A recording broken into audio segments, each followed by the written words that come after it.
भाजपा के 2 दिवसीय राष्ट्रीय अधिवेशन में बोलते हुए हरियाणा के मुख्यमंत्री मनोहर लाल ने कहा कि भाजपा का 16 साल का शासन जनता की सेवा का माध्यम बना, जबकि कांग्रेस ने 55 साल के शासन में जनता को बस सत्ता प्राप्ति का हथियार बनाया है।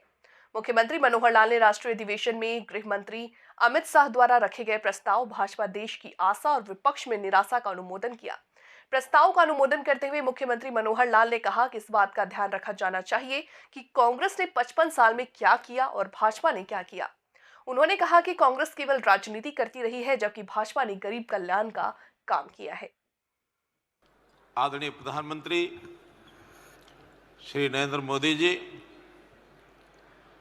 भारतीय जनता पार्टी के राष्ट्रीय अध्यक्ष आदरणीय श्री जगत प्रकाश नड्डा जी, सम्माननीय मंच, अधिवेशन में आए हुए देश के हर कोने से सभी सम्माननीय सदस्यगण, भाइयों बहनों, आदरणीय गृह मंत्री जी ने बहुत विस्तार से आज का ये जो प्रस्ताव जो भारतीय जनता पार्टी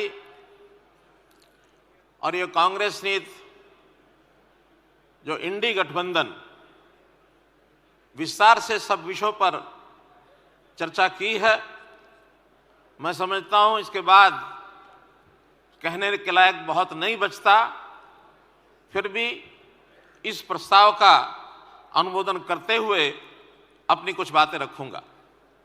हम जानते हैं कि देश की आज़ादी को 76 साल से ऊपर समय हो गया, जिसमें 16 साल का शासन भारतीय जनता पार्टी के नेतृत्व के माध्यम से और पूर्व में लगभग 55 साल ये कांग्रेस का जो शासन चला है।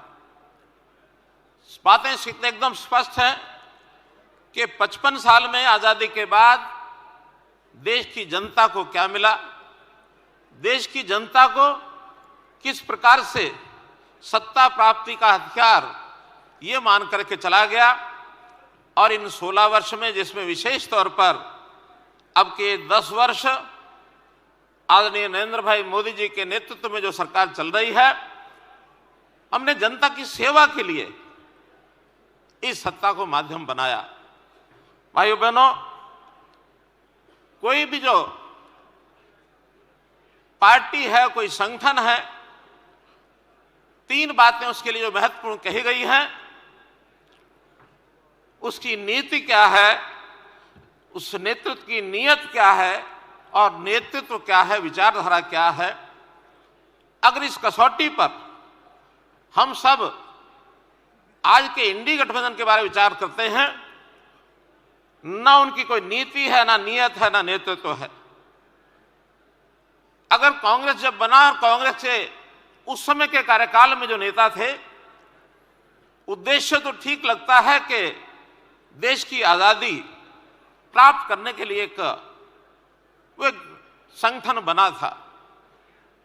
संगठन ने कांग्रेस के नाते बहुत इस प्रकार के नेता, जिनका आज भी हम सम्मान करते हैं, चाहे लोकमान्य तिलक हो, सरदार पटेल हो, महात्मा गांधी हो, नेताजी सुभाष चंद्र बोस हो, इस प्रकार का नेतृत्व देश की आजादी प्राप्त हुई। और वहीं अगर आज के नेतृत्व की बात करें तो आज का राज सत्ता प्राप्त करके उसको भोगने का काम उन्होंने किया, देश की सेवा न की।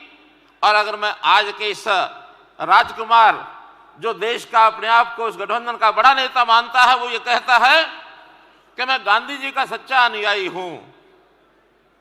सच्चा अनुयायी, गांधी जी ने बहुत बड़े बड़े काम किए, उन कामों का तो कै भी स्पर्श नहीं किया इन्होंने।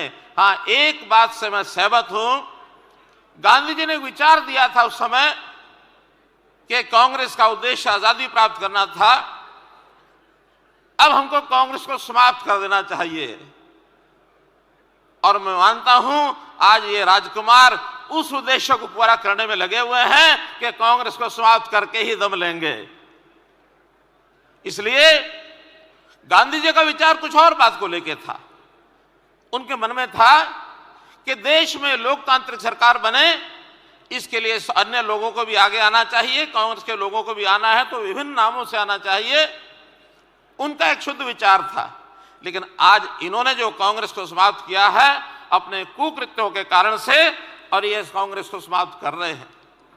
पिछले सालों में जब कांग्रेस का शासन, देश की हालत हम देखते हैं कि देश को दिशा देने की तो बात दूर, बंटवारे का, समाज के बंटवारा करके बांटो राज करो जो अंग्रेजों की पॉलिसी उसके हिसाब से चलते रहे कि कैसे हम समाज को बांट करके उनके सामने सत्ता प्राप्त करने के लिए वोट, बहुमत का वोट लेना, यही उसका उद्देश्य होता था।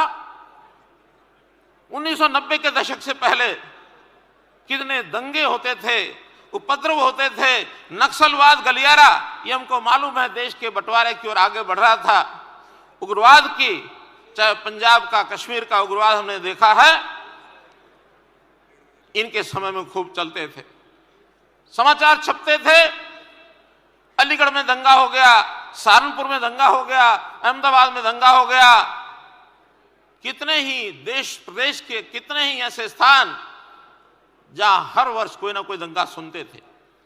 आज का नेतृत्व पूरे समाज को एक करके लेके चलने का, सबका साथ सबका विकास, ये मोदी जी का आह्वान कि हम लोग सबको साथ लेके चलेंगे, पूरा देश का समाज हमारा एक है, ये हमारे उनके काम करने का तरीके में अंतर है। भाइयों बहनों, देश को तोड़ने के लिए विदेशियों के साथ भी लेना, देश की जनता को एक प्रकार से और दंगा कराने के लिए टुकड़े टुकड़े गैंग का प्रोत्साहन करना, करप्शन की बात सब ध्यान में आई, कितने ही प्रकार करप्शन के इनके।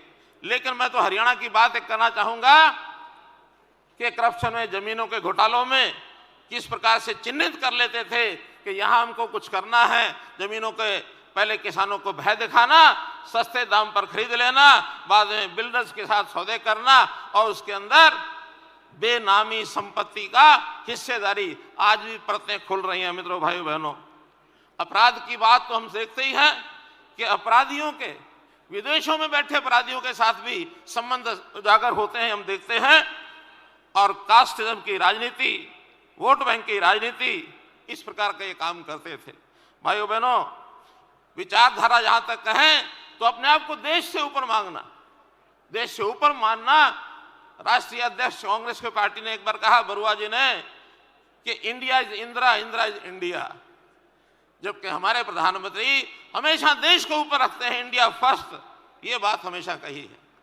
इंडिया फर्स्ट, देश पहले, बाकी सब बाद में। तो इसलिए मित्रों भाइयों, कहने के लिए बहुत कुछ कहा जा सकता है, लेकिन मैं तो इतना ही कहूंगा कि ये गठबंधन ये बना है उसी सत्ता को लालच ले करके, एक ऐसा रथ जिसका कोई सारथी नहीं है, और जब सारथी ना हो तो रथ भटक के कहां जाएगा, ये हमको सबको मालूम है। मैं आज इस अवसर पर अधिक न कहते हुए इतनी ही बात कि इस प्रस्ताव को हम जन जन तक पहुंचाएं, और इस भावना से हम आखिरी व्यक्ति तक अपनी बात को पहुंचाएंगे, तो निश्चित रूप से ये जो युद्ध समर